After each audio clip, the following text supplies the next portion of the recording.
Yo, yo, yo, Thought Warriors. What is up? High Alert is on. It is I, Junior. And it's me, Rachel Lindsay. Let's talk about it. Just in case people missed the episode, the last episode. Tell them why you're breathing so heavily into the microphone. So, look, I've been having a stuffy nose. It's been allergy time around here. Some allergies getting stuffed up. Maybe I've been keeping it a little too cold here in the house or whatever. So when we did the podcast, I came on and I knew that I wasn't really breathing out of my nose, but I didn't realize it was as pronounced that I was mouth breathing as what it was. People are hitting me up like, yo, Van, I can't even listen to this Martin Luther King Jr. interview. Like, it's so distracting. You sound like Darth Vader. It's like, what's wrong with Van, man? I had people hit me up, tell me that they were praying for me. I feel bad as your co-host because I didn't hear it.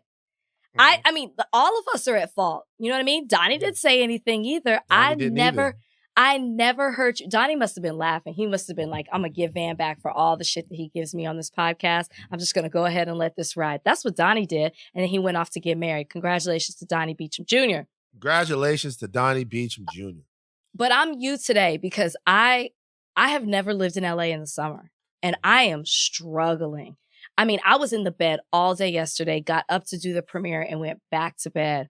I mean, I got the itchy ears, the sore throat, like the drainage, like a little baby cough. I'm struggling. I'm being honest with you. And I have a theory about this. Everybody kind of has it. Of course you do.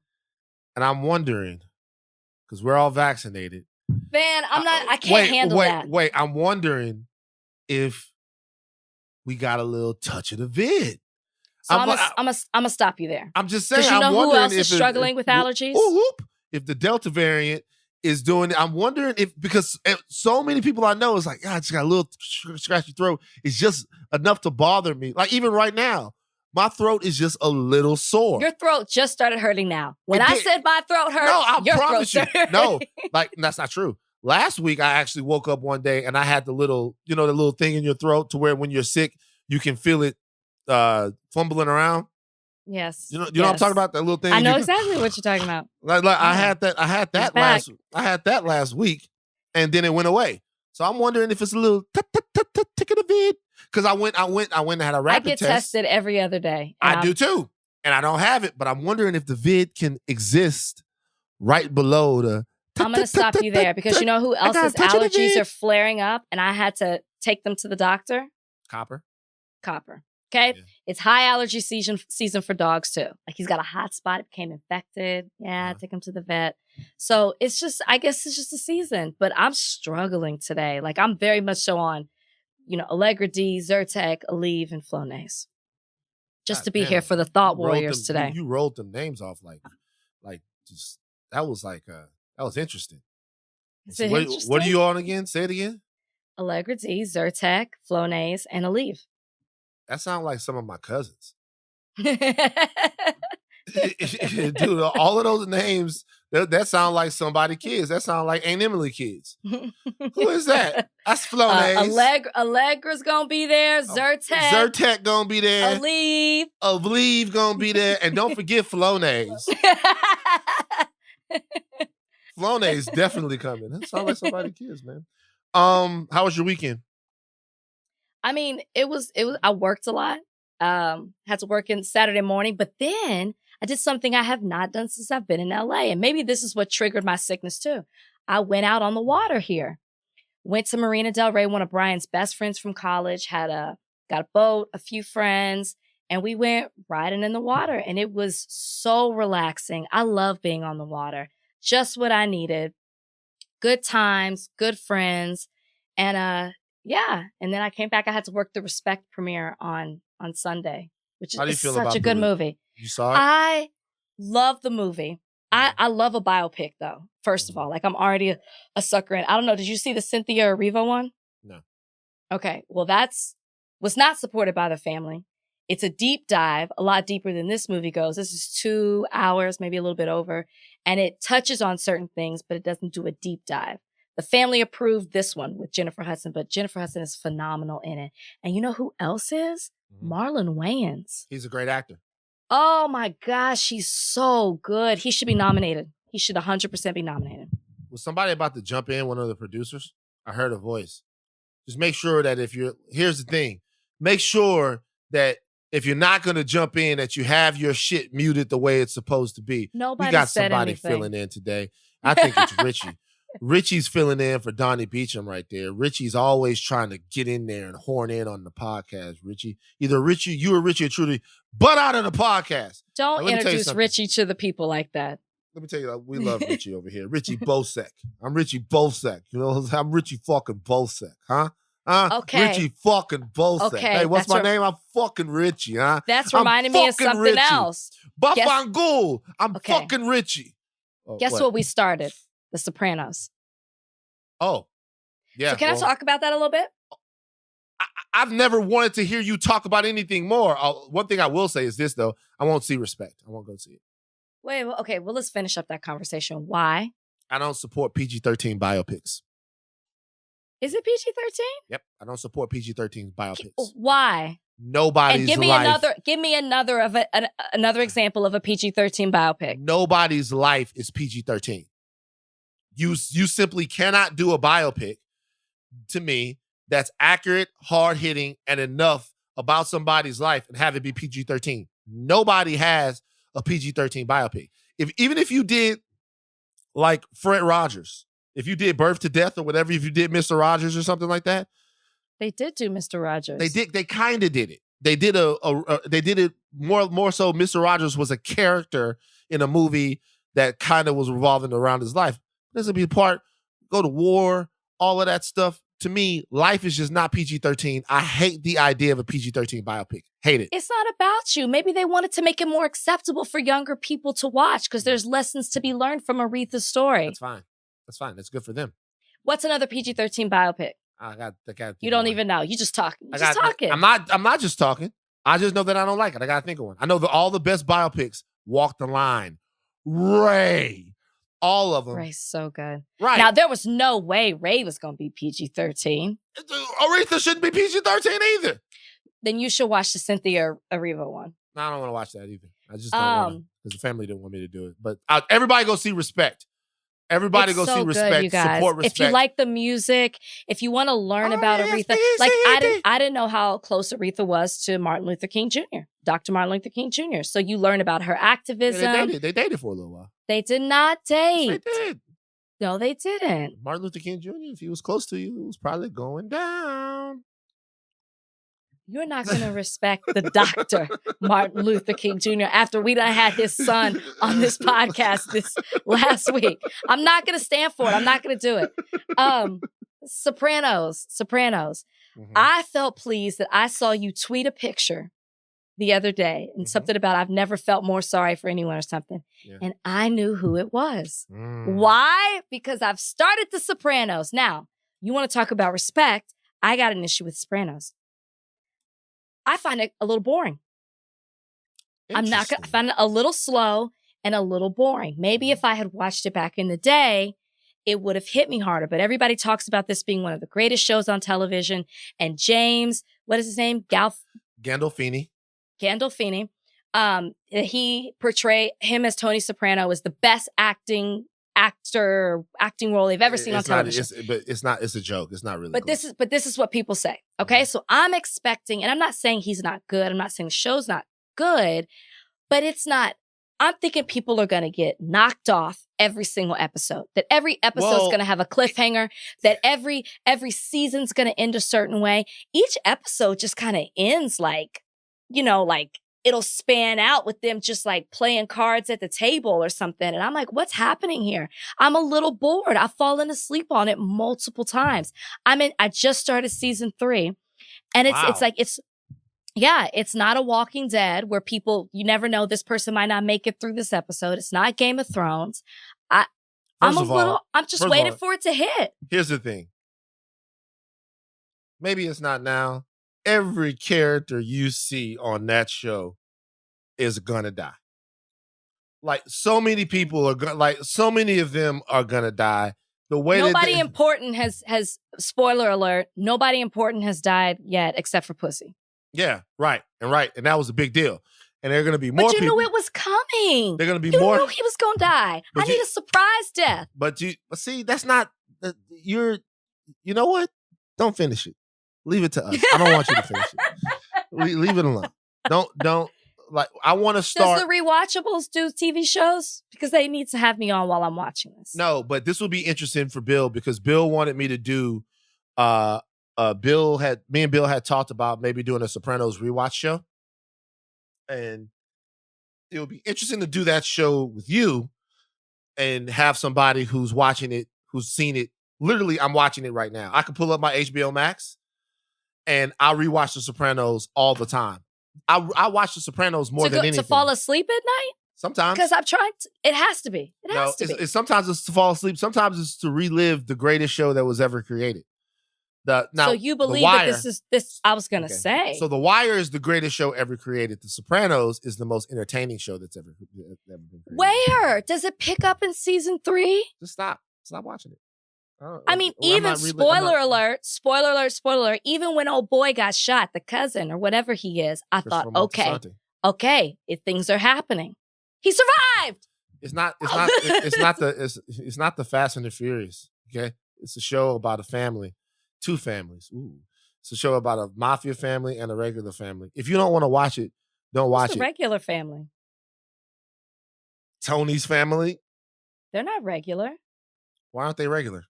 I mean, I guess I'm saying because he's tied to the mafia, that to me, they're a mafia family, but I get what you're saying. Like, you know what I want to do? You know what I'm going to sell?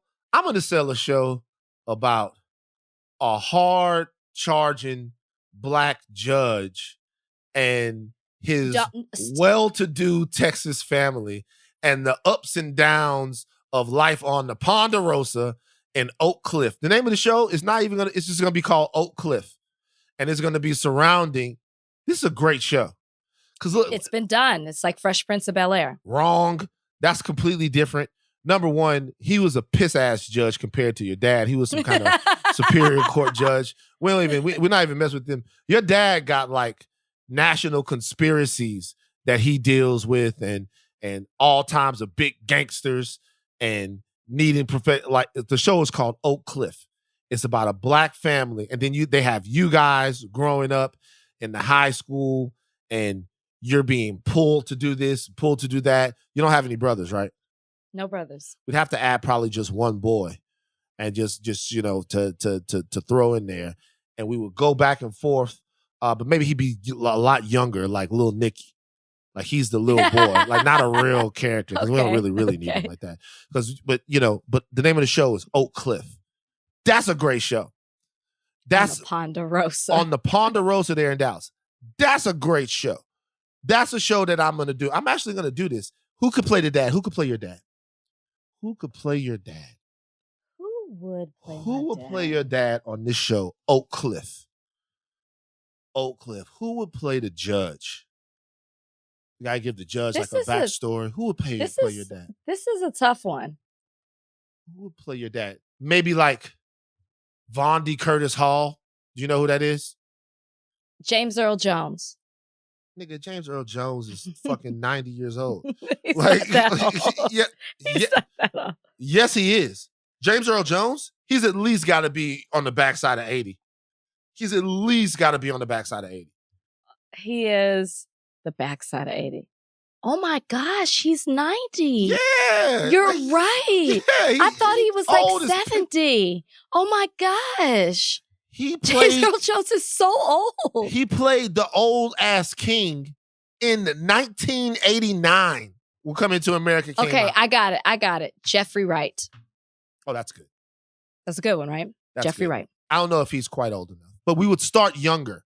This is where makeup comes in. No, so, Jeffrey Wright. Jeffrey Wright is perfect. We'd start younger, and that way, because we pick the story up when you guys are like in middle school to high school years. Jeffrey Wright is perfect. He's 55. We run 10 years. He's 65. He comes away with a couple Golden Globies, if we're still doing that, a couple of MMs, and the whole nine. Still doing that. Yeah. Oh yeah. This is Judge Lindsay. This is Judge Lindsay. This is just Lindsay. That's just weird. Now watch this. He looked like Joe Budden in one of these. Yeah, he does. What the fuck? With the white he looked like Joe Budden in one of these. I'm gonna get this showmate. I'll tell your dad I want to interview him. I'm gonna get this showmate. This is a good show. Black federal judge dealing with all kinds of conspiracies, trying to keep his family safe and raise him on the Ponderosa in Oak Cliff. Watch. Well, hey, you guys heard it here. I'm gonna put a show Bible together. You better break us off with something while you over here, because you're gonna need some stories here. Of course, I'm gonna break you guys off. You guys have executive producers. Yeah, you guys have to executive produce it. Don't do me like that. Like I would just make your life and then completely run away with it. How could I do it without you guys? I had yet to hear you say that we were included. You said, I'm going to do this. So great. You're going to be the rebellious one, breaking away from the judge's teachings. We're going to put all kinds. This is a good show. Oak Cliff, coming to freeform. Like Oak Cliff, when the law just isn't enough. Or something like that. I don't know. All right, let's take a break. Something or nothing. We're going to play. Something or nothing. We're going to start the top of the show like we've been talking about every show, the ongoing saga of the baby. Something or nothing. Is it something or nothing that the baby deleted his apology to the LGBTQ plus community from my gosh. his Say Instagram? It again. Say it again. You added a D. LGBTQ plus. LGBTQ plus. Okay, yes, you got it. Is it something or nothing that the baby deleted his apology off of his Instagram? Something or nothing? It's something. Why do you say it's a lot of something. Because the last time we had this conversation, and I apologize that we have to keep talking about the baby, but it is a big issue. The last time we talked about the baby, it was that the LGBTQ plus community had reached out to him. They sent a letter. All these organizations had come together. We saw that Miley Cyrus had reached out. We said the ball is in his court. It's up to him to respond. And the next response we get is him deleting the apology off of social media. What else are we supposed to take from that? Deductive reasoning says that when you delete something, that means you no longer stand by what you put up there. Unless he replaced it with something. It'd be different if he deleted it and then said, you know what? I took that apology down because I'm working with the community and I want to put up the right thing. We have heard nothing from him, and it's not like he's been inactive from social media. He posted just a day ago about his brother. It's his brother, rest in peace. It's his birthday. It was his birthday, and he posted about that. So he is active on social media, and he made a conscious decision to delete that post and keep it moving. That is absolutely something. You can't turn a blind eye to that. Remember what I told you about the baby's apology, perhaps putting him in a precarious situation with a different side of his fans, with a different group of his fans? It definitely could be something that maybe he didn't get the response from part of his fan base that he was expecting to get, that they thought, hey, the baby capitulated, hey, the baby punked out, or whatever. But I'm not ready to say this is something yet. Then what is it? Give me another side of it. I don't know. Another side could possibly be that he is attempting to distance himself from the scandal period. Like if you leave a lot of times the reason why people apologize on their stories is because it disappears. Meaning you can address it, but when you're looking through somebody's social media feed and you see, hey, I'm hanging out with this person. Hey, my brother, the anniversary of my brother. Hey, this, hey, that, whatever. That in the middle of it, you just you're not reminded of a time when this person was at their worst. That the apology is meant to go out so that everyone can see it, and it's supposed to be something that helps people to move on. So there could be a method of thinking, not making excuses, just throwing it out there, that he deleted it because he knows everyone saw it. He knows that it was a news piece. Maybe he's having the conversation, so he wants to move on to the backside of it and not keep reminding people of the jerk that he was a couple of weeks ago. So it doesn't necessarily have to be a FU to them. It could just be a, hey, we're moving past this now thing. So the baby isn't stupid. And he fully knows that posting something means something and deleting something means it as well. And I think it's a huge statement for him to delete it. if it was what you're saying, then he would have come out, I feel like, and said something else. I think he can distance himself from the situation and leave the apology up there. He doesn't have to let us know he's working with these organizations. He could be doing it behind the scenes, and maybe he'll come out later with something. But the fact that he deleted it sends a message. And he knows people are going to talk about it. If any of this past week has taught him, or 2 weeks maybe at this point, has taught him anything, it's, to use his own words, social media moves fast. You know, anytime you do something, especially right now when all eyes are on you, people are paying attention to what you're doing. He's fully aware that was going to attract the attention of people, and not in a good way. Well, look, remains to be seen. Here's the thing. The baby is going to have to do whatever he does in an earnest way to talk to the community, the gay and lesbian community. And that's not going to be able to sort of be encapsulated or summed up or put a period on or an exclamation point on social media. He's going to have to do that actually in real life. So the post might mean something. It might mean everything. What I want to know is for my soldiers, my down ass G's over there at R Thought Warriors on Reddit. The most jumpingest, poppingest, motherfucking G-ass Reddit that's ever fucking existed. R Thought Warriors. I want a poll put up on R Thought Warriors. The baby deleting his apology. Something or nothing. Something or nothing. All right. We talked about the Fresh Prince of Bel-Air. I don't know if you saw this story. Oh, yes. Alfonso Ribeiro. Is it Ribeiro? Ribeiro? Which one is it? It's called. I think it's Ribeiro. Ribeiro. Okay, first of all, I gotta tell you guys something quick about Alfonso Ribeiro. Here's the thing. By the time Alfonso Ribeiro was on the Fresh Prince of Bel-Air, Ribeiro. Alfonso Ribeiro. Ribeiro No, sounds dope. Not Ribby, just Ribeiro. Ribeiro. I wish that was my name. He has a good name. You have a great name. He has. It's a strong name. His name is Alfonso Ribeiro. That's sexy. Oh. Well, not after you tell this story. Keep going. No. Well, I'll say something about Alfonso. By the time he got on Fresh Prince, to a lot of us older people, he was already a TV vet for us, right? Mm-hmm. He had danced with Michael Jackson in the commercial, which might be the single greatest fucking commercial that's ever lived inside my life. Correct. I used to get so excited. He'd already danced with Michael Jackson in a commercial. And then he was on a show with Ricky Schroeder called Silver Spoons. Well, Ricky Schroeder was like a super rich kid and whatever. The train drove through his house. So I want to let people know that we've been with Alfonso Ribeiro for a long time, whether we could pronounce his name or not.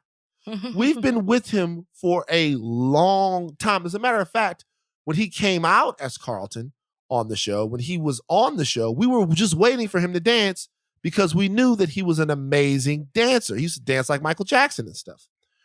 So when I saw this, I actually felt bad. I felt sad for Alfonso Ribeiro. Black Twitter responded to Alfonso Ribeiro because he says that he feels shunned by the Black community. Okay, what he said was, he said that he did an interview where he was talking about the fact that he doesn't really get invited to the BET Awards, and he feels like it's his portrayal of Carlton. It's a couple of things, but also it's because he has a white wife, and he says that because he has a white wife, that in some way the community doesn't reach their hands out to old Alfonso Ribeiro. They lit his motherfucking ass up. Who did he do the interview with? I can't remember. I didn't. Okay. But they lit him up. They posted this clip. This is Alfonso Ribeiro on stage right here. We're going to play this, talking about his love for white women. Roll it. Now, I got to say, listen, I have been known to fuck some white girls in my lifetime. Yeah! Go on, okay, now I have spent my life on some TMZ. Yes! And every time you see me in a club, guess who I walk out with? Who? A lovely blonde white chick. Okay. So, first of all, let's say that that's true. If he's talking That is true. Okay, it's true. Is that enough to get him kicked out of the black community because he says he loves white women? Should he be kicked? Should he be kicked out of the community? If you just listen to that statement, he doesn't just love white women, okay? He was emphatic. He was screaming. He took to a stage and a microphone to profess his love for white women to what looked like an all-white crowd, okay? None of us were there. I think, is it enough to shun him from the community? That he says he loves white women. Is that enough? Does that mean that he's not down because he loves white women? I don't know anybody who's down who would do that.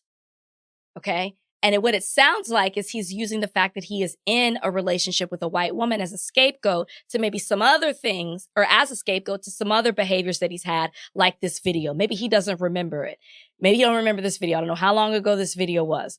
But speaking as someone who's in an interracial relationship, I don't feel shunned by the black community because I married somebody outside my race. It's different. I don't feel that way. So Omari Hardwick is married to somebody outside of his race. Yeah, but he likes, and he's invited to everything. He's super down though. So. Okay, so you're saying Carlton isn't down. Why? Oh, sorry, that's not his real name. Alfonso isn't down. Why? Man, nigga know why he's not down. Because on Fresh Prince, when he played Carlton, he was dating black women. I can't say that man's down or not down. I can say that it doesn't seem like he's down. I felt sorry for him until I saw the video. First of all, I feel sorry for anybody who feels like they're not a part of the family that they are a part of. Alfonso Ribeiro is black. He is a black man. He has lived his life here as a black man. That's what he is. So anybody that doesn't feel a part of what they are, of course I feel sorry for them. But the reality is that how can I put this? You know what I'm talking about. There's two parts of blackness to me. There's the part that you are, then the part that you willingly opt into. And the part that you willingly opt into, most people don't make the conscious decision to opt into it. It's what you are, designated by who you were born to and the societal structures that create race. And then opt into is normally the part that you willingly do, but based upon what it was that you were given, based upon the cuisine, based upon your worldview, based upon how you accept and do family. And all of these things are cultural, right? See, the part about what you opt into and what you engage in, it doesn't matter if you do it. It only matters if you don't.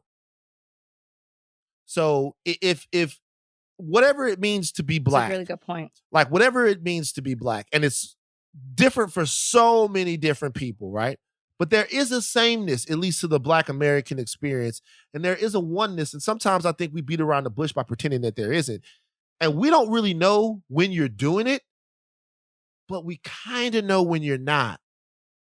And and for me, I'm not necessarily saying that about him because I didn't know that he felt this way.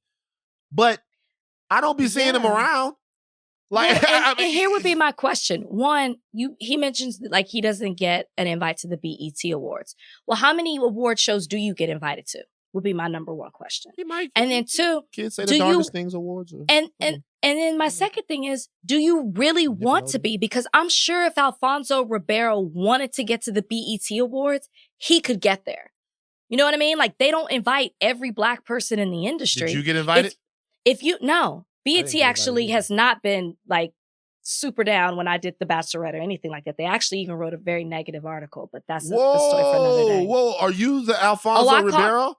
No, wow. I called them out on it because one of their writers wrote an article after I was on the show.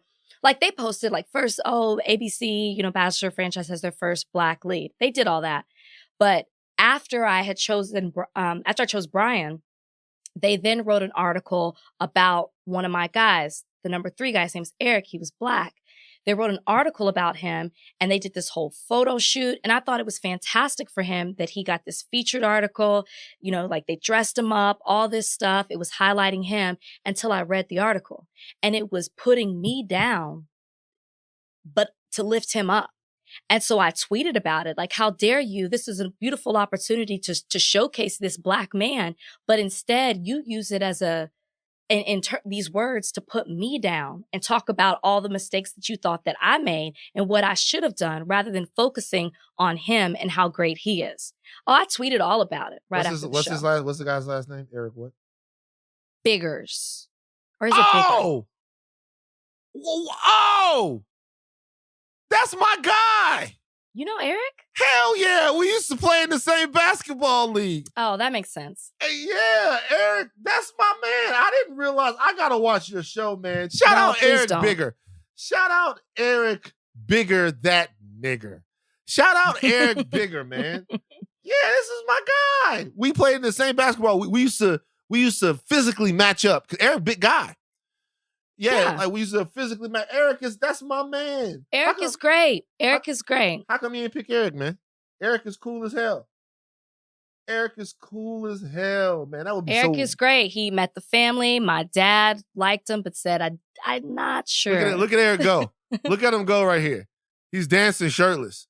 Go for it, Eric. Yeah, that's my guy, Eric Bigger. I didn't know that. I didn't know that. I knew that he was on The Bachelorette. I knew that he had gone in some way he was on Bachelorland, but I didn't know which season and stuff like that. Mm-hmm. It was my season. Eric Bigger. My man, what a small world. Look at Eric Bigger right there. Eric Bigger. Eric's a great, positive guy. Great, positive dude. Like he's a connector. Yeah, he's just like didn't he was at my wedding. Just didn't do it for you like Bri Guy did. He was at my wedding. There's reasons that I didn't pick Eric. Because Eric actually go ahead. Eric actually what? No, like I actually met Eric before the show. And like we don't talk about this that often, but I met him at the gym right before I was about to go on the show. And I remember he said to me, "Hi, Rachel, I'll see you soon." And I got nervous and I was like, I'm not going to tell anybody that. Well, you told me about this, but you didn't tell me about it. You told me about this, but you didn't tell me it was Eric. Yeah, because I thought he was really cute. And I was like, I don't want to say anything because I don't want him to get kicked off the show. Right. And then he ended up telling producers anyway. Yeah. Well, Eric, shout out Eric, wherever you at, bro. Wherever you at, Eric. Over there at Hollywood, bruh. We used to play Hollywood Middle School. Over there at the league. Me, Eric, we the champions. We won the league. Eric was on the same team with Shaky Smithson. Shout out to all of my G's over there. What a good time. Eric is a great guy. Love Eric, man. Let's take a break. All right. Cuomo. Nuts. Cuomo's nuts. You guys, I want to let you guys know something right now. If you're a Democrat somewhere, Cuomo's disrespecting you right now by not resigning. Cuomo is Democrats anywhere. If you're a Democrat anywhere, I'm not a Democrat. If you're a Democrat anywhere, Cuomo is disrespecting you by not packing his shit and getting the hell out of Dodge. He's done too much. Mm-hmm. Cuomo's accuser, one of his accusers came out and said that she was groped not once, but twice. He was a serial groper. All right. She gave an interview, CBS this morning. Cuomo gave her intimate hugs and kisses. He says he didn't do that. He says that he didn't. He says he denies that. My thing with Cuomo is I don't understand how he would know at this point who he intimately groped and touched, whatever. There's so many accusations out there that I don't understand how he can deny any. This is what I'll say. When a powerful man falls like this, there are ripple effects. People get affected by this. And an example of that is another story that's tangential to what's going on with Cuomo. Roberta Kaplan had to resign her post because she helped advise Cuomo on his sexual assault allegations. She's a leader of Time's Up. She resigned Monday because it came out that she was working with Andrew Cuomo. Now, she is also a lawyer. She cited her work counseling the administration last winter and her more legal work representing Melissa DeRosa, a top aide to Cuomo who resigned. So she was in that same deal. And because of that, people thought that she wasn't fit to be on the board of Time's Up. So I say all that to say, I know that was a mouthful. I'll say all that to say that when guys like this fall, They leave gigantic gaping holes in all kinds of different ecosystems and structures. Cuomo he's a predator first and foremost he's an alleged predator first and foremost that must be dealt with and gotten out of people so he can't hurt them and make them feel small. But also just the way that these people wreck systems and wreck all kinds of things around them when this happens. This woman, I'm sure, is a great woman, and she means what she says about being on the board of Time's Up because she was in any way involved with this man. Now she's got to go. She talked about the fact that when she was leaving, she resigned. Unlike him, by the way, she had the cojones or the intestinal fortitude, more aptly put. Yes. The intestinal fortitude, that was wrong. She had the intestinal fortitude to say, hey, this is inappropriate. I'm gone. It's interesting that a woman can own up to her mistakes like that way when she has done nothing as egregious as what Andrew Cuomo has done, the man who seems to always slide by power and powerful friends and things like that. Like, this story to me is now getting a little sickening. It's time for Andrew Cuomo to go. No, it's disgusting. And I actually applaud the courageous young woman, the former aide, who spoke out because she initially was, she's one of the 11, but her identity was anonymous. And after he had that terrible press conference where he, denied every single allegation against him and even put up that slideshow trying to provide evidence that he could not do anything like this, she said enough is enough. And she actually used one of his quotes, and I would quote it wrong, so I'm not going to say it, but to call him out on the behavior that he's doing. And she said, it's time for him to tell the truth. The facts are evident at this point. And so I commend her for having the courage, because you gotta put yourself in these women's shoes. Not only were they sexually harassed, assaulted, they're also putting their careers on the line, their careers in jeopardy. The public is now going to look at them and always associate them with Andrew Cuomo. And that takes a lot of courage to stand up and do that. So I want to applaud them for standing up, because it's not easy to go against power, and they did it. And Andrew Cuomo is very powerful in New York, and there have always been rumors about him kind of bullying and having that mafia mentality when it came to politics. And these women stood up against the system. So kudos to them. I hope that not only does he resign, but they get the justice that is deserved. Mafia mentality? How dare you? Sorry, it's the Sopranos talking. Nah, but this is an Italian man that you're talking about. That you're going to use the disparaging term mafia. That means that my cojones comment is wiped off the board, baby. We are even. I thought I was That's going what people in, say. People have talked about Andrew Cuomo and the way he handles politics and the way that he moves around. I thought that I was going in the problematic paper today, but you rescued me because you called an Italian man a mafia figure. How dare you? How dare you? As you crunch into the mic. I wonder if I'm still breathing hard. Oh, look, Cuomo's got to go. I can't help you out. Cuomo's got to go. Cuomo's got to go. And we're talking about right now, this is a very serious situation. And something else about Andrew Cuomo that I would have people remember is his father was governor as well, right? His father, Mario Cuomo, was the governor.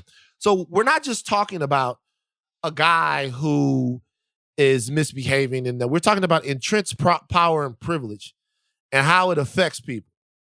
Somebody that for whatever reason thought at some point that being governor was his birthright and was able to make that happen. He had been an aide to his father when he was younger. So he probably thought that was his future. And sometimes in thinking that these things, that you're entitled to things, where does that entitlement stop? And we obviously know now that with Mario Cuomo, his entitlement didn't stop with people's bodies. Like, it continued even with people's bodies. And so this is a very serious story. And it's one that deserves as much attention as any of the other stuff that we're talking about when we're talking about Me Too, Time's Up, or anything like that. And I hope that people are able to keep up the energy on what's happening up there in New York, despite all the other things that are on our plate right now. Don't let this just go away and him continue to hold office. I have a question for you. What up? Do you think Chris Cuomo should be reporting this story? It's tough. It's tough. It's tough, man. I wouldn't want to do it about my brother or sister. I wouldn't either. And I know that contractually he had it where he wouldn't report on his brother. Right. Yeah. I will want to do it. It just, the tough thing about it is that it comes on the heels of the whole brother to brother playing it up on CNN when everybody loved Cuomo, right? So when everybody loved Cuomo, they bring Cuomo in. It would be Chris Cuomo and Andrew Cuomo, and they would do this whole back and forth thing. It was actually delightful when they did it. I remember, he got him on there. He interviewed him about what was going on with COVID in New York, and he goes, "Mom tells you to call her," or something like that. And then Andrew Cuomo would roll his eyes, and they would do this whole thing, and everybody was into it. It was a part of the charm of, I guess, the early pandemic version of Andrew Cuomo that we saw, that he would come on there and would have these conversations with his brother. His popularity was at an all-time high, which, by the way, must have been very difficult for those victims watching this man get the adulation that he was getting. Must have been very difficult. So a part of you feels like, hey, if you can do it then and you are who you say you are, then you should be able to do it now. But at the same time, in a situation like this, I make a little space for human beings. You don't want to talk about all the fucked up shit that your big brother did, man. You just don't. You don't. But if there is a clause in your contract to not report on your brother, then it's unfair that you get to report on the good. Let's just make it a whole thing. You don't get to report. You don't get to lift that clause when it works for you, and then implement it when it's against you. That's not fair. Is Don Lemon covering it? I don't know. I love Don Lemon though. Shout out to Baton Rouge. Remember the time that Don Lemon wore the Louis Vuitton scarf to the protest in Ferguson? I did not see that. Don't fucking tell me you don't remember that. Shout out Don motherfucking Lemon, a Louisiana Baton Rouge legend. Don Lemon wore the Louis Vuitton scarf to the protest in Ferguson. He said he could smell the stench of marijuana in the air. Don Lemon has come a long way. That's my guy though. That's my man. Shout out to Don Lemon. Represents Baton Rouge well. He's one of our best. You know what I mean? Represents, trying to find it. Represents Baton Rouge well, man. Shout out Don Lemon. Shout out Don Lemon. I'm with it. I am actually with it. It happened again. Rachel. Oh, I see it. What happened? Another white American is admitting to the fact that they don't bathe. And a prominent one at that. Prominent one, not just prominent, one of my favorites. Is this one of your favorites? Have I talked to you about my favorite white boys list? How many are on it? Is it a top 5? Well, I have a top 5 all white boy, and then I have a top 5 all white girl. White boys are just cool white boys, but white girls, obviously, it's a different rating system. Yeah, give me your top 5 of white men, since this guy's apparently on it. These are the coolest white boys walking. Easy work. Rest in peace, Paul Walker. He was on the list. Rest in peace. He's got a permanent spot. Number 1, my point guard, my MVP, the coolest white man that has ever lived in the history of the earth, Ryan motherfucking Gosling. I don't give a fuck. Ryan Gosling is the man. Really? That's your number 1? The coolest white boy ever. Okay. Why? The coolest because of one movie. Drive. Have you ever seen Drive? I've never seen it. Oh my God. Jesus. I have never wanted to be a character so much in my life. He doesn't say shit. He just gets shit done. He's brave. He's noble. He's all of these things. And they got another one of my favorite. He's not quite white, but Oscar Isaacs is in that. I love Oscar Isaacs. But the movie made me fall in love with Carey Mulligan. I was in there, she's up there on Team White Girl. She's my little cute mousy Team White Girl. So Drive is excellent. Bryan Cranston, Albert Brooks, just excellent, violent to the point, but also heroic. You know, I gotta watch this. He's a real hero. And a good man. I love that shit. So it's Gosling, it's Paul Walker, it's Jake Gyllenhaal. Okay. I don't know why you're looking like that. Jake Gyllenhaal's on the list. He's always been only because of what's come to light. Okay, who are 4 and 5? Christopher Reeve and Harrison Ford. Those are legacies. Shout out Christopher Reeve, who's always been one of my favorite. Oh my God. Christopher After Reeve. we talked about our love for Legend of the Falls, you don't even have Brad Pitt on there as an honorable mention? He's not on there. He could probably squeeze in there as like a 6-man, but Christopher Reeve, Superman. Harrison Ford, Indiana Jones. These are the coolest white men that have ever lived. Harrison Ford, fly plane. Fly plane real life. Okay? I will say, though, that Brad Pitt is pretty awesome in real life as well. So Brad Pitt is strong consideration for Brad Pitt. I have to put Brad Pitt on the team. I'm not going to lie. Brad Pitt's on the team. But those are the coolest white guys ever. Notice, no musicians. Okay? I don't have any musicians on there. I don't need the Beatles on there. I don't need the Stones on there. No Justin Timberlake. None of that. No Steven Tyler.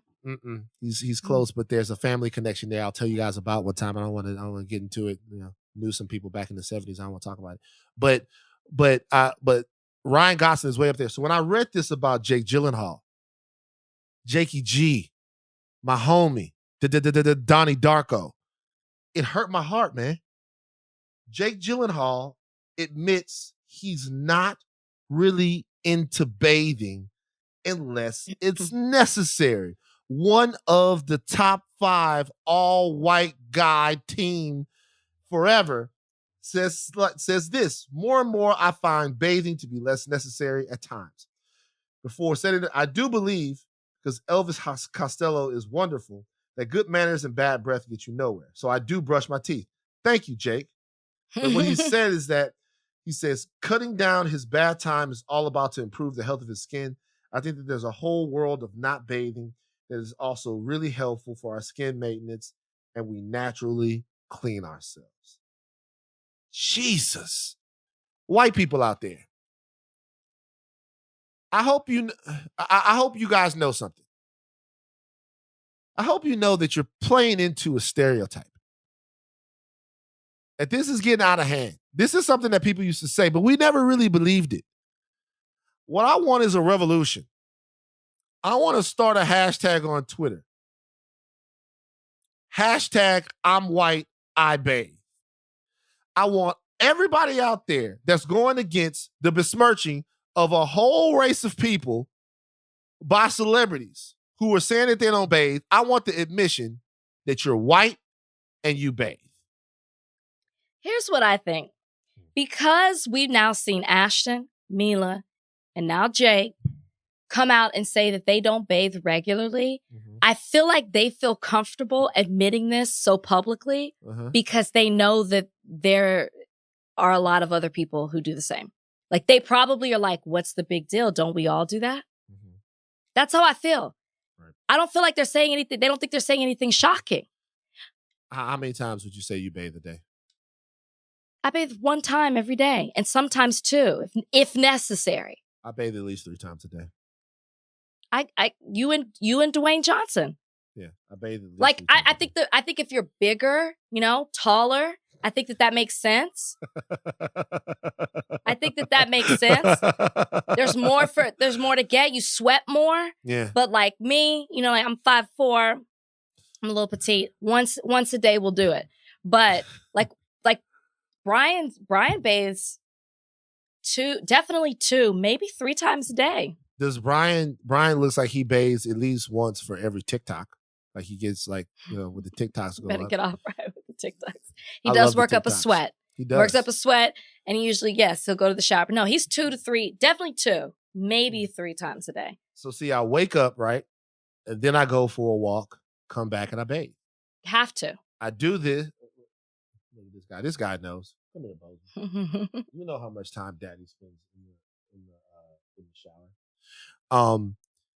I then after that I go shoot basketball. After I come in here and work, do a podcast, whatever. Then I go shoot basketball or whatever.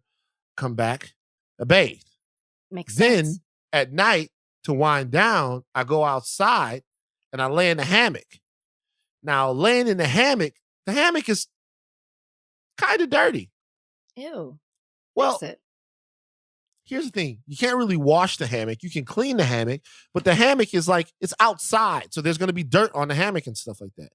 So I put a sheet on there, but still, I don't feel comfortable getting off for laying outside in the hammock and then just go and getting in the bed. I'm not doing it, God damn it. And so what do? I bathe again. And who doesn't like it? Kalika. But the reality is too much. 3 times a day? It's a lot of bathing.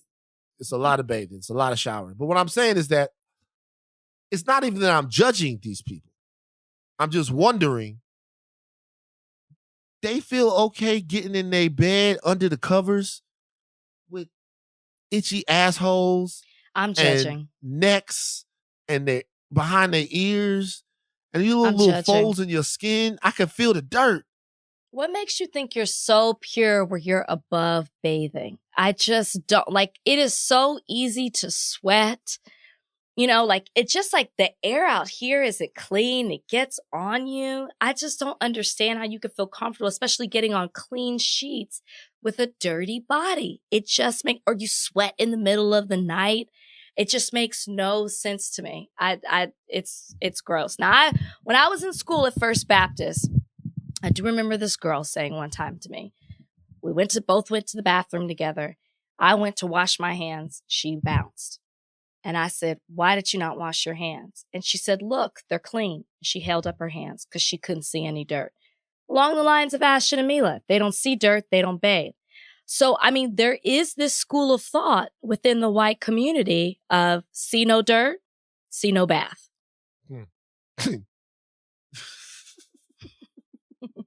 Hey, I'm out. Look, white people out there. Let's just have. We know you don't all do it. I don't even want to. Like, I don't even want to hear that. They don't. I'm sure a lot bathe, but like the ones who are out here speaking aren't making y'all look great. Coming back on the other side of this break, we're going to have an interview with Sherri Shepherd, former co-host of The View, actress, mom, amazing black lady, all of that stuff. So, great interview coming up on the other side of this break. So stick around with us for that. Very, very special guest joining us today on Higher Learning. This has been involved in so much, like actress, host, all types of stuff, all over the place, all around, beautiful, talented, accomplished lady. Sherri Shepherd is joining us today on Higher Learning.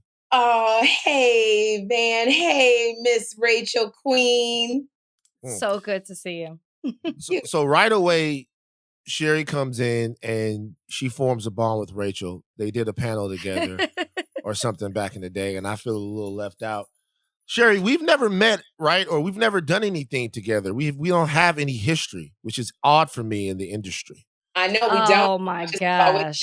I have been a fan of yours, Van, and for a minute. And so I follow you on social media and I follow your podcast. And I said, wow, how did they get together? But it's so interesting, Rachel's opinion and your opinion. And so I feel like I know you in my head. Sherri, Van was fishing for compliments and you just gave him one. Because it's a running joke on this show that he's always name dropping who he knows, and he can't stand the fact that you and I were connecting and he was left out. But Rachel and I also connect on the Melanin Queen, feminine goddess tip. Melanin Queen, feminine goddess tip. Okay. Where do the brothers fit in that? They don't. Ooh, I'm available for dinner. There. So let me ask you something. Melanin Queen, feminine goddess. Nick Cannon today was on The Breakfast Club. I don't know if you saw that. No, not yet. So this is what Nick Cannon said on The Breakfast Club. He said, I just want to know what you think about this. Nick Cannon said that he doesn't subscribe to the Eurocentric version of a family. He thinks that one man, one family, nuclear family, that's we got that from the Europeans. That's a Western look at it, which is not completely historically inaccurate before people jump in down Nick's throat. But Nick says having a family where it's him and basically all the Instagram models of Los Angeles is more of the way that he sees a family. He says marriage is overrated. I'll ask you, Sherri Shepherd, do you agree with any part of what Nick Cannon is saying? Do you think that in civilization today, we have run out of use for the institution of marriage? In grown women speak, get out of here with that bullshit. Yes. You know, Nick, you do what you want. I think you're very fortunate that you have the funds to take care of your children. But here is, as a single mother, where I stand. It's very hard to divide unless all those women are like sister wives and they're all living in houses next to each other with an open backyard and the kids are together. It's very hard to space out your time with all of the children. So somebody loses out on time with their father, being together. I'm a single mom. I can't be the mother and the father for my son. So if I got to share you with 6 other kids and 4 other women, it's in the practical of it, that's a little hard. But you know, Nick Cannon is a really nice guy and I love him. He's a great father, so I'm wishing him well. But all of that Eurocentric, I'm not subscribing to at all because I'm here trying to raise a child and get his daddy to come in and spend a lot of time with him. Because being little is cute, but once them boys, and you know this, Van, once you get to that age where you a teenager and you need your daddy in there and you looking at your mama like you don't know nothing, you need that daddy in there a lot. No, you do. Yeah. I don't know how much Nick Cannon is going to be able to be flying back and forth. Like I said, unless they got the sister wife thing going, maybe it'll work. Yeah. That's interesting because it works now because they're babies. Because they're little. Yes, but how will it work when they're teenagers? That's interesting. I never thought of it from that perspective. I think, Rachel, people don't. Babies are cute when they're little. I hear this, you know, and you don't think about that as they get older, that bigger picture. How much more? And girl, when you have your child, you and Brian, when y'all get your thing going, it's but Van knows this. It's different raising a son when he's younger versus when he gets to preteen versus teenager versus older. It's a different kind of need that they have. And so, you know, I'm hoping that if Nick Cannon thinks he's going to die tomorrow, then you got all these kids. They need their daddy. Mm-hmm. So before you start throwing sperm everywhere, think about that. Throwing sperm everywhere. It is throwing sperm. You raw dogging it with everybody. So, oh my God. Sherri, recently you posted on Instagram that you were checking out for a minute. And as Van just talked about at the top of this interview, he said that you do it all. And you do, from acting to hosting to comedian to podcasting, every single thing. And I've been a fan for a long time. And I think when I saw you in person and I saw the way you hosted this panel, not only did you work the room, you worked the panel. It was so flawless. I've never seen anything like it. But because you do it all, I thought it was interesting that you just were like, you know what? I got to check out for a minute. Can you talk a little bit about why that's necessary for you, not just to do it, but then to also let everybody else know that you were doing it as well?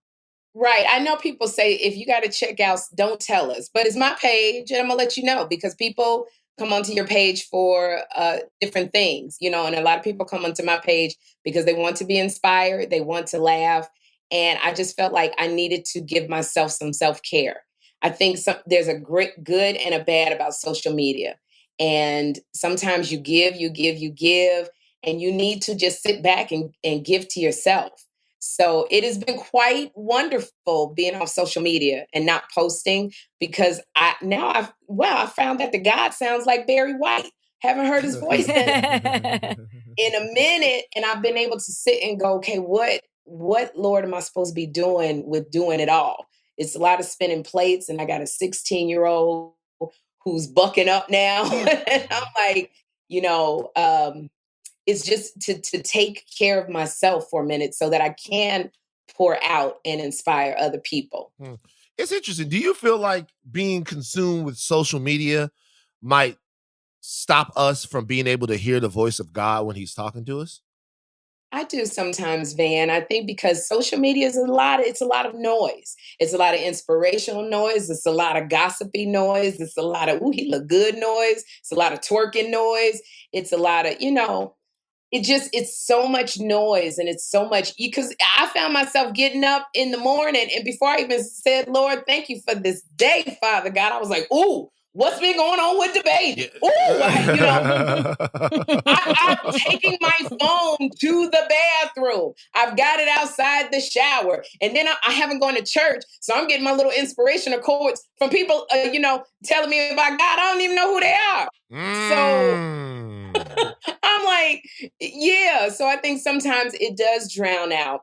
That's because God has a very soft, silent voice. And, sometimes that gets drowned out, that little voice that sometimes we don't want to hear because it's keeping us accountable. So, yeah. Well, speaking of self-care and health, you have taken us along your health journey, and you recently just did the cover of People Health, looking fabulous. Congratulations. I know it would be a lot for you to talk about all of it, but if you can just talk about like what made you start on that journey and how you're feeling now, because you look fantastic. Thank you so much. This is the best I've ever felt. I have to say, I'm a type 2 diabetic, and I have diabetes, or as Black people like to call it, the sugar. The sugar. Ain't nothing sweet about diabetes. I'm going to tell you that right now. But, it runs in my family, and I've had a lot of deaths in my family. My mom passed away when I was in my 20s. She passed away at 41 from complications of diabetes. And I got a son that I'm raising by myself, and he's got unique challenges. And when he said to me, Mommy, if you die, who's going to be my bodyguard? Rachel, that hit me so hard because I'm ride or die for that boy. Even though, like I said, he don't too much. He's not feeling his mama right now.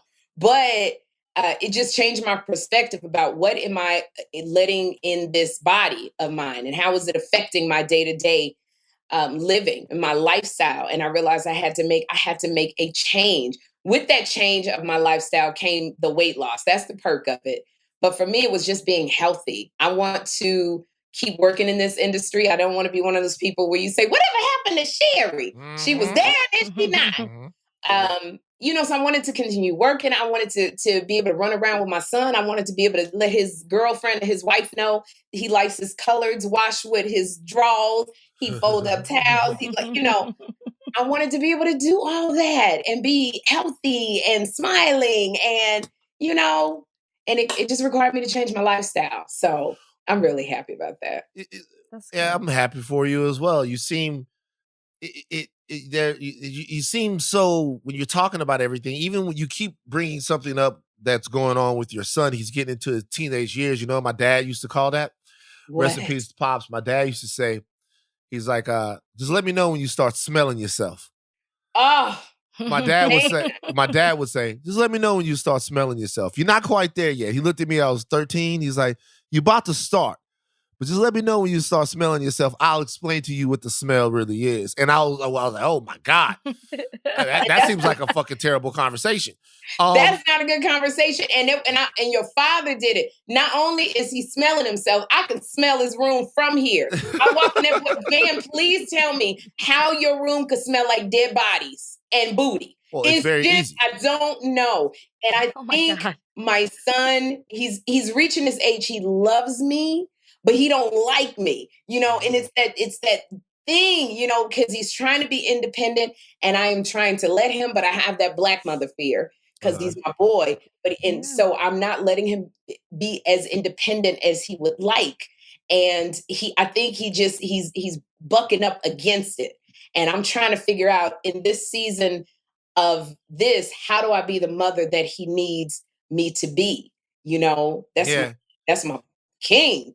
So it's interesting. It's interesting because, like, what you're talking about right now is there are a lot of sisters that are going through that. Yeah. All different walks of life. Some that aren't as blessed as you to be doing as fabulous as you're doing in life. So they have also a financial component on top of dealing with the, hey, how do I relate to this growing Black man that's in my house? For you, not having his dad there every single day of I'm not saying that his dad isn't around, I don't know the situation, but what do you feel like is missed the most? For me, and I bow down to the sisters out there who are trying to hold it down, like you said, financially, with other children, no man in the house, gotta go to work. It's stressful. And then, you got a son who wants to just get out there and do everything, and knowing that society will not allow him to fall. the way their other counterparts of other colors are allowed to fall and grow. So for me, what's missing in my son's life is, I think, the male stuff. So I try to surround him with male mentors to guide him.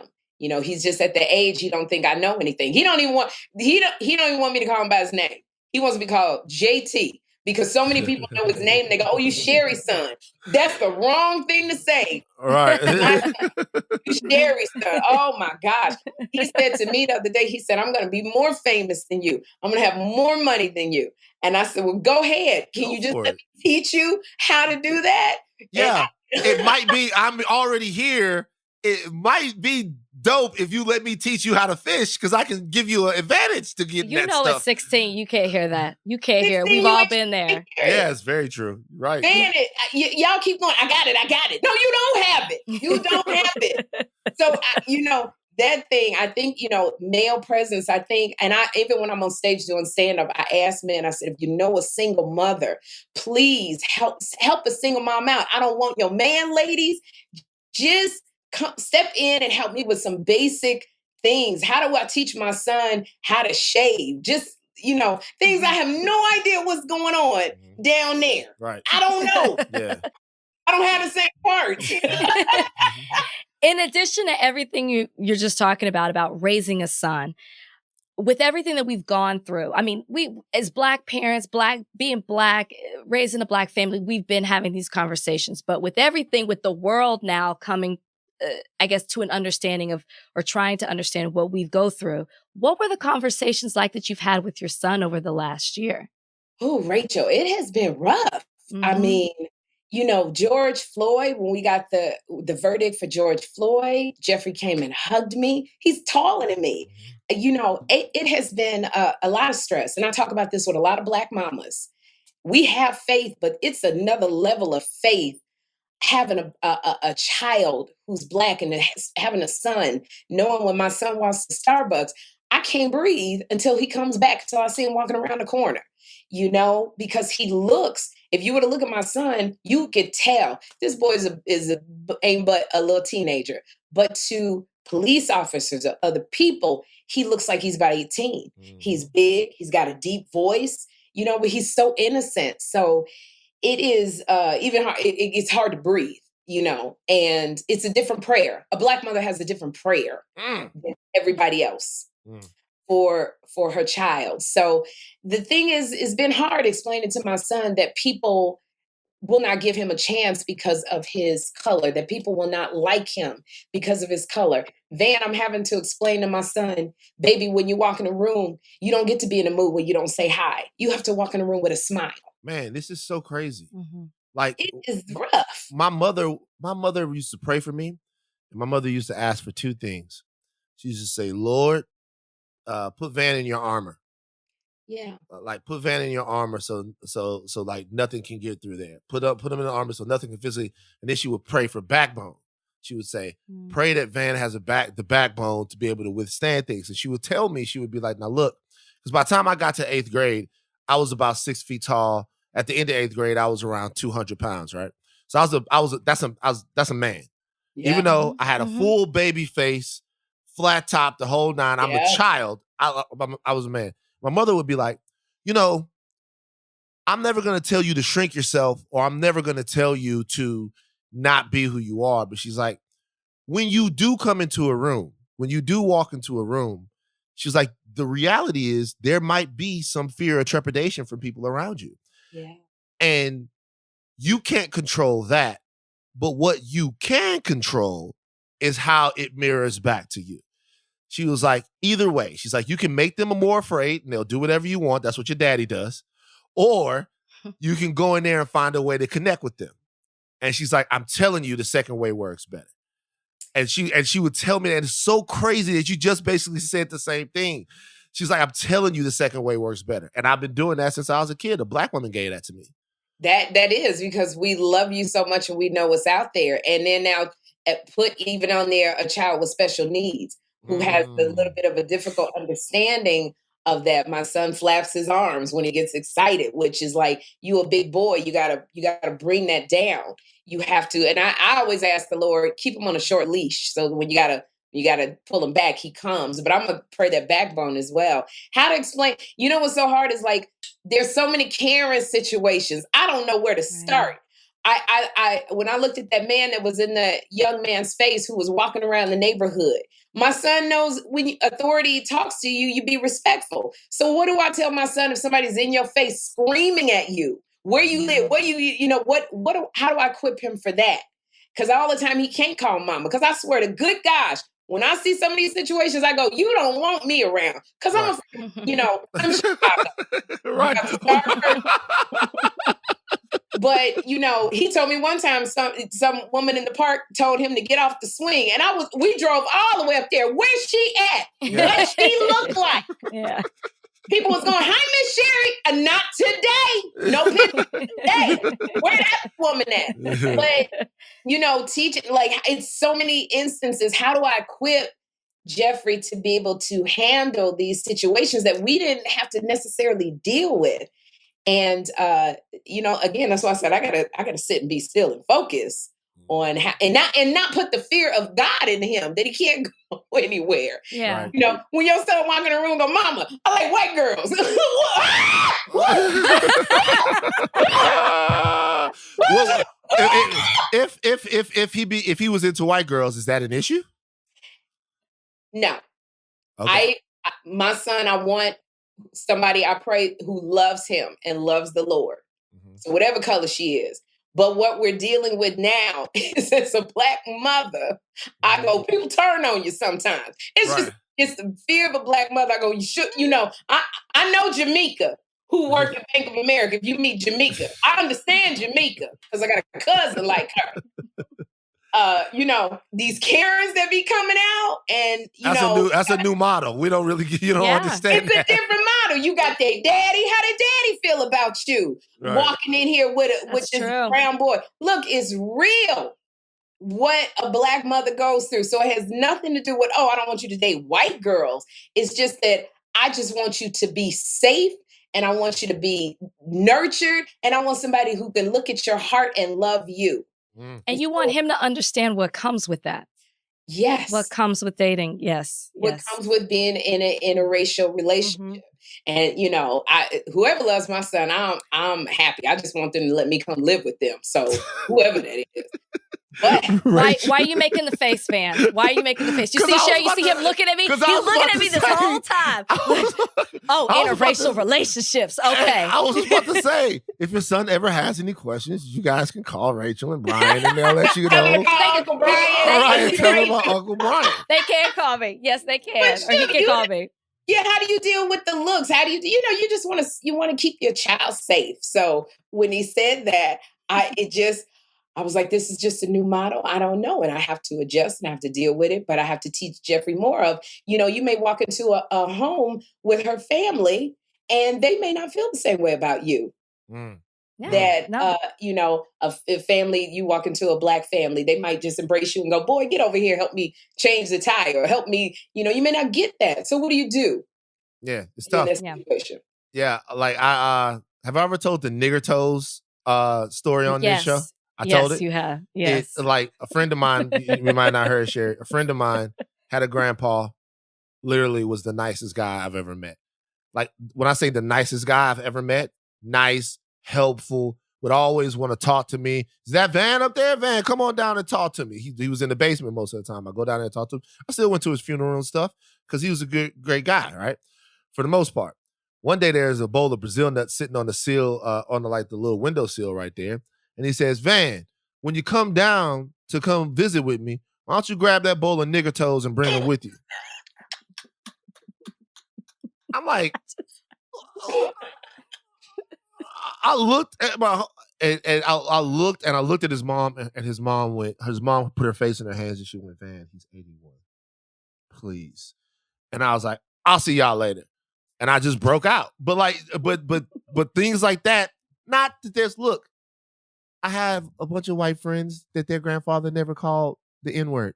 So I'm not saying it happens everywhere. I'm just saying sometimes it would be nice to know, you tell the kid, that shit might happen, and like what comes with that. I'm telling you, right. I have had white friends.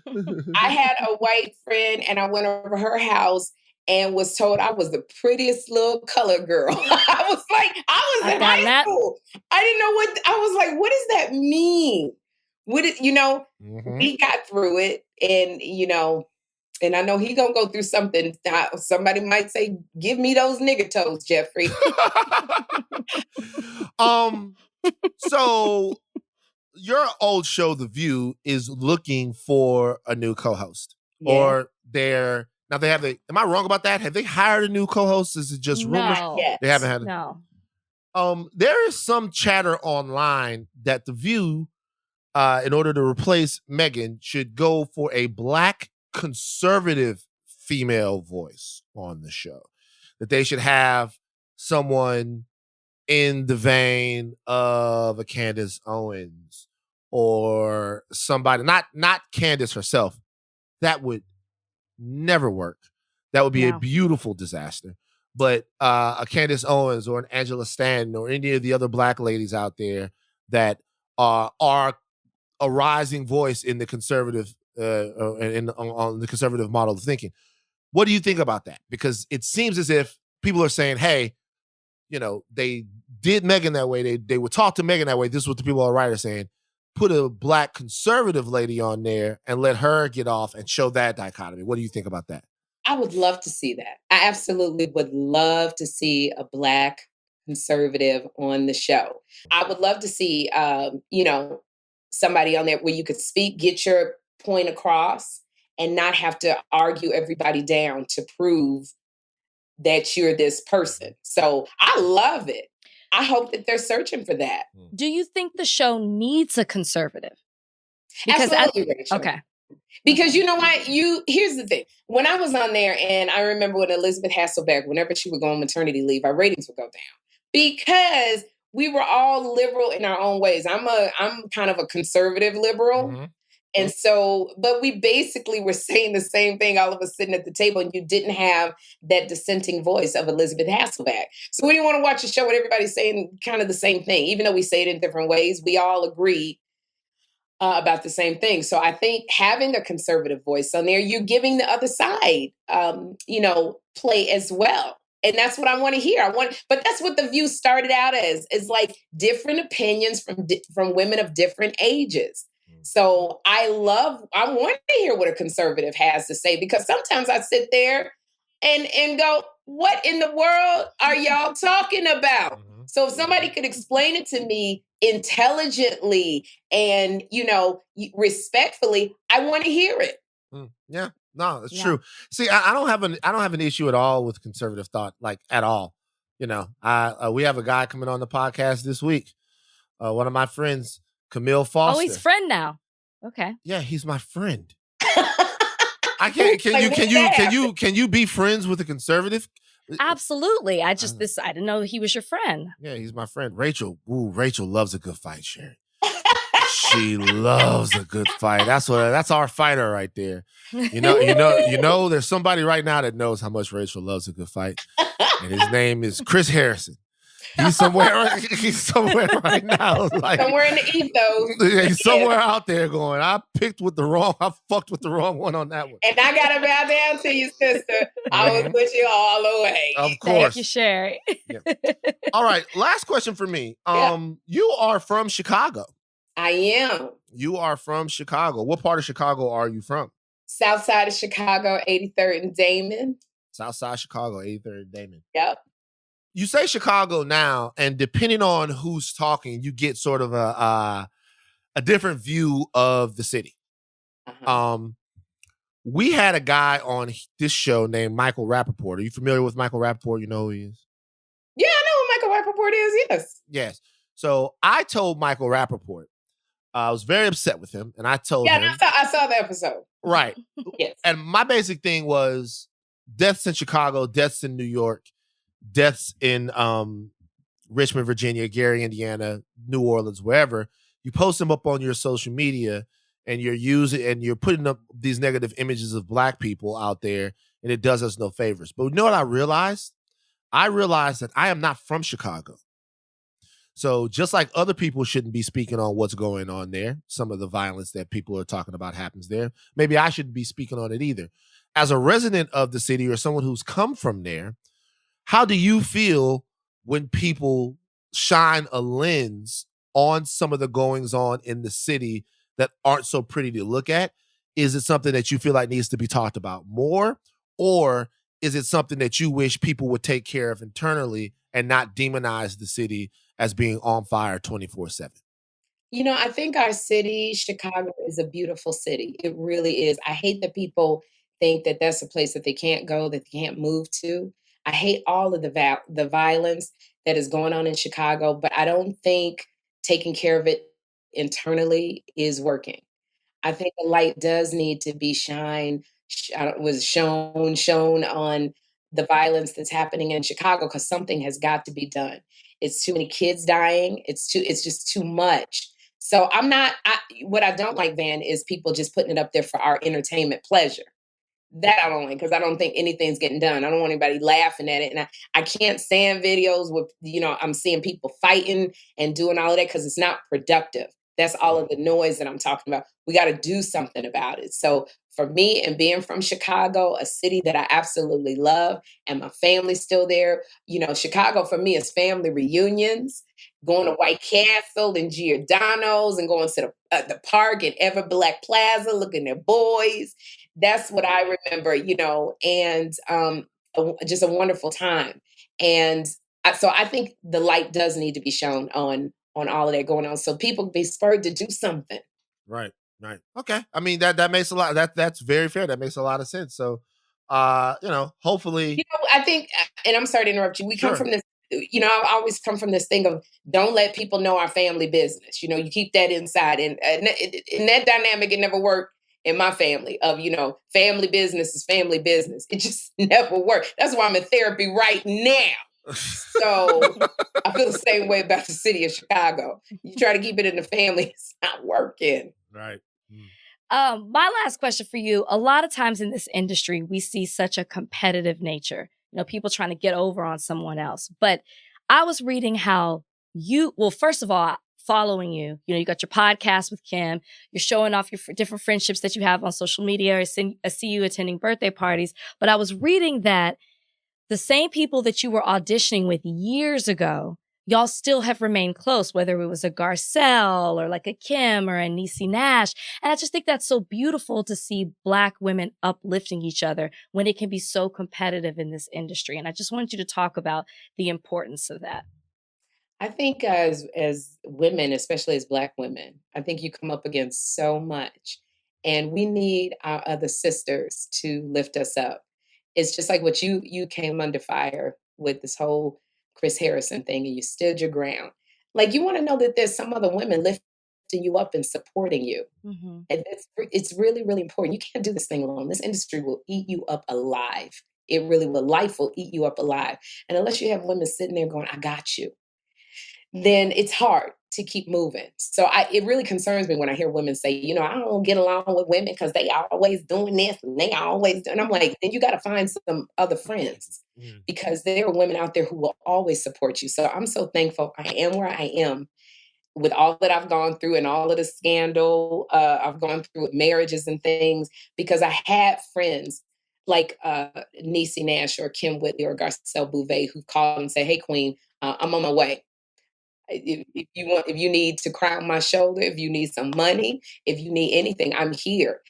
When I moved out here to Chicago and I was just worried because Jeffrey didn't know anybody, Garcelle was like, I got 2 boys. We always got Jeffrey's back.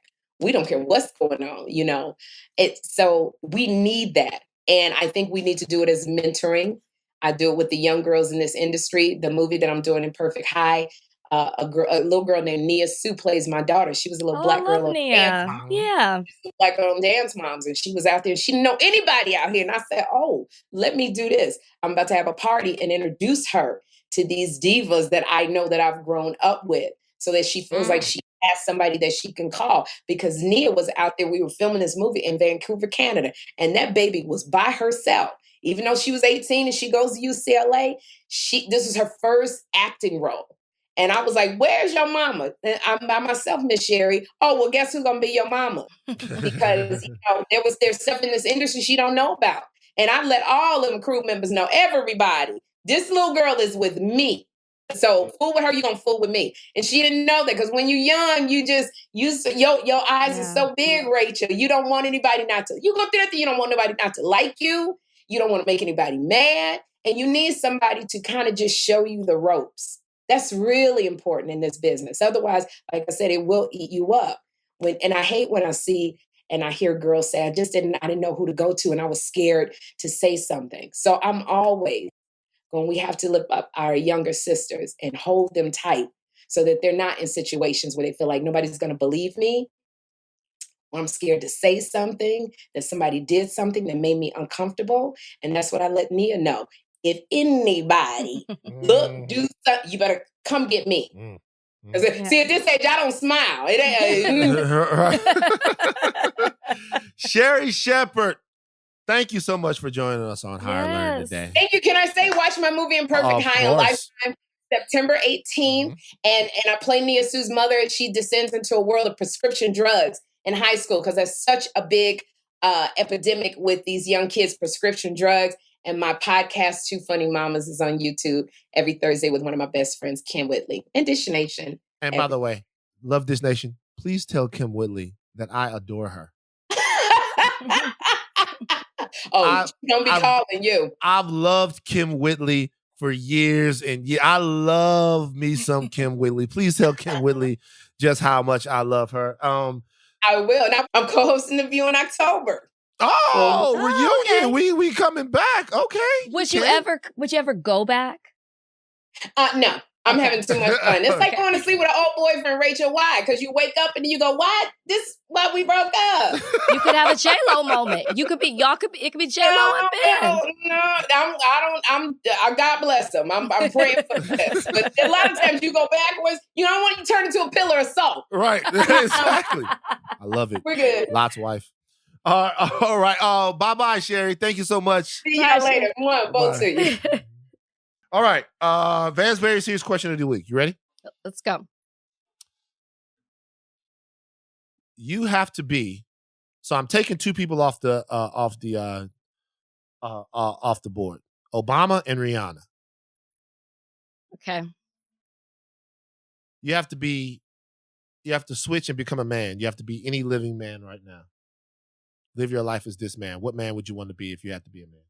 Okay, why is Rihanna off the table? Because that's what you would choose? Because if I was a lady, I would choose Rihanna. Rihanna would be the best. So who would you be if you had to be a man?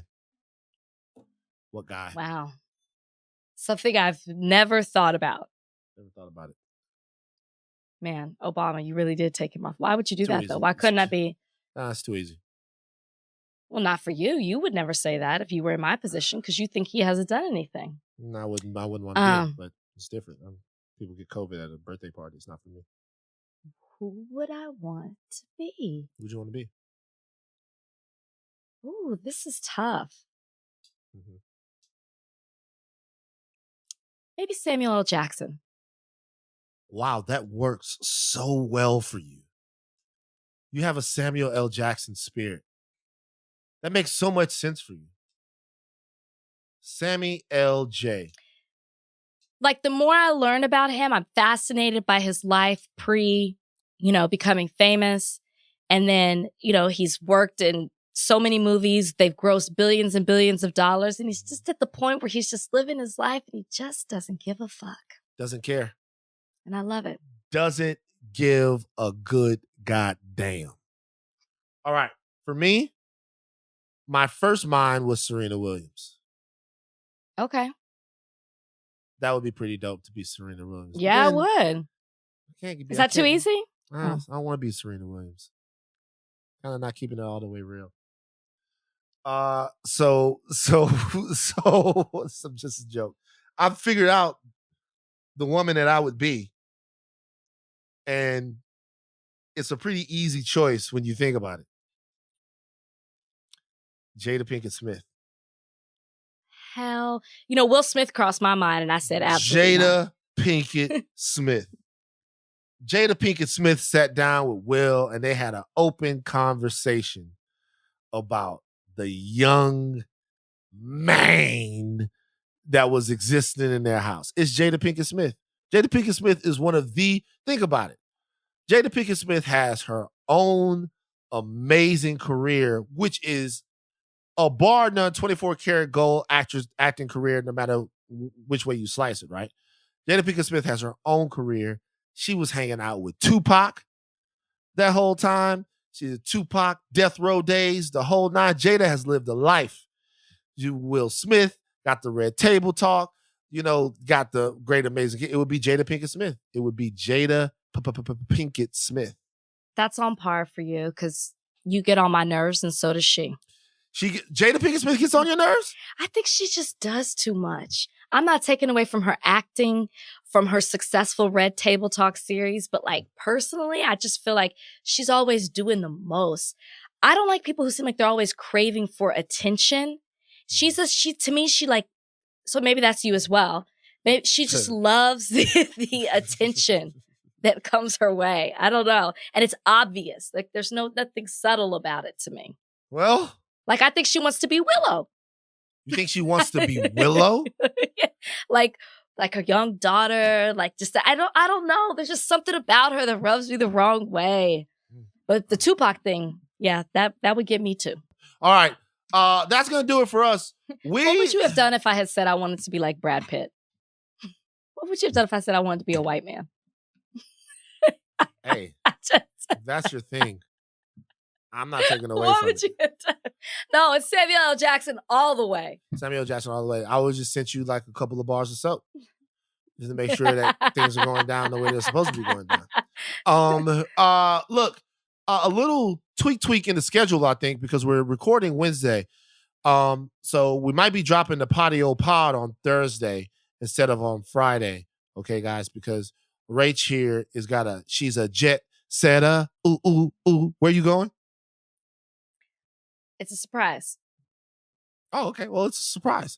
It's a surprise. That means that Rachel's probably... So right there, drum it up. Is Rachel hosting Bachelor in Paradise? Bachelor Style? Or whatever the names of the shows are. By the way, before we go, there's still Bachelor Style. There's still Bachelor shows going on right now, right? Yeah, I think The Bachelorette's about to end. It ends this week.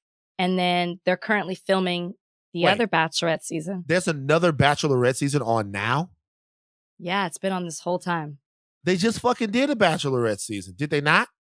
It started in May and it just now ended. Wait, so maybe you're Tayshia? thinking of the same one. Tayshia was last summer. Damn, time is just jumping by.